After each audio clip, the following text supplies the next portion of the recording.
আল্লাহ আমি কি করব, আমি কোরআনের কিছু শিখতে পারি নাই, আমার মা আমাকে কোরআন শিখায় বয়সে আমাকে কোরআন শিক্ষা দেয় নাই, আমার মা আমাকে কোরআন শিক্ষার জন্য মক্তবে পাঠাই নাই, আমার মা আমাকে কোরআন শিক্ষার জন্য হুজুর রাখে নাই, আমার মা আমাকে শিক্ষা দেয় নাই, সেই বাচ্চা সেই অভিযোগ আল্লাহর দরবারে দিবে।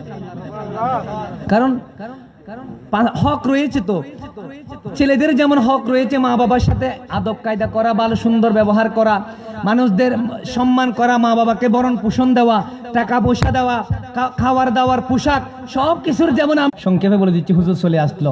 1 নাম্বার, আপনার শিশু যখন, আপনার ঔলাদ যখন, আপনার পুত্র আপনার মেয়ে যখন দুনিয়াতে ভূমিষ্ঠ হলেন, তখন 1 নাম্বার হক হচ্ছে তার আকিকা করা বা তার জন্য একটা সুন্দর ইসলামী নাম লেখা। সুন্দর একখান ইসলামী নাম লাহন, একখান সুন্দর একখান কি লাহন। এখন তো কম্পিউটার, ল্যাপটপ, টেলিটক, মেলিটক, লাইট, সিকু, মিকু, ফিঙ্কু, টিঙ্কু মুসলমানের ছেলের নাম। এদিকে যাচ্ছি না।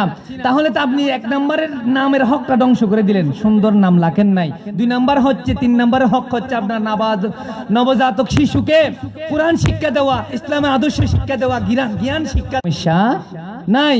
আপনি প্রাথমিকভাবে তাকে কোরআন শিক্ষা দেন, তাকে নামাজের শিক্ষা দেন, তাকে আদব কায়দার শিক্ষা দেন। আপনি যে রকম শিক্ষা দিবেন তার থেকে সেরকম শিক্ষা পাবেন।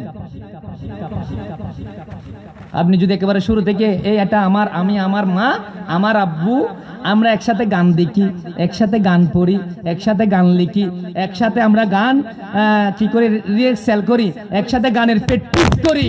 ও বান্দা, তুমি বান্দা হয়ে মুসলমান হয়ে একসাথে গান পড়াও। ও মুসলমানের ছেলে সন্তানরা, মারা বাবারা, আপনাদের সবাইকে বলতেছি না, এরকম মুসলিম পরিবারে রয়েছে কিনা? আছে তো, গ্রামে না থাকলেও শহরে আছে।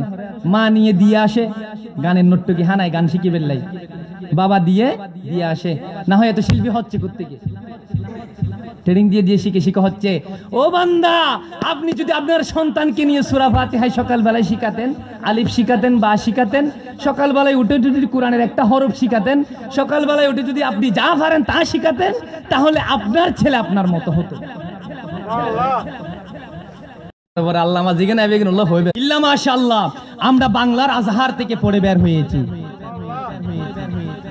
এলম যা বলবো বানিয়ে ফকট থেকে বলবো না, কোত্থেকে বলবো? কোরআন ও হাদিস থেকে বলবো। এই এলাকা মুরব্বী বাবারা, আপনাদের প্রতি বিনীত আরজ, আপনার যে এখন ছোট বাচ্চা ভাইরা আছে আমার, তাদেরকে আপনি ফুরকানিয়া মাদ্রাসার বেতন যথাযথ দিয়ে দেন। কারণ অধিকাংশ ছাত্র বলে, হুজুর আমি আসবো না আগামীকাল থেকে। কেন?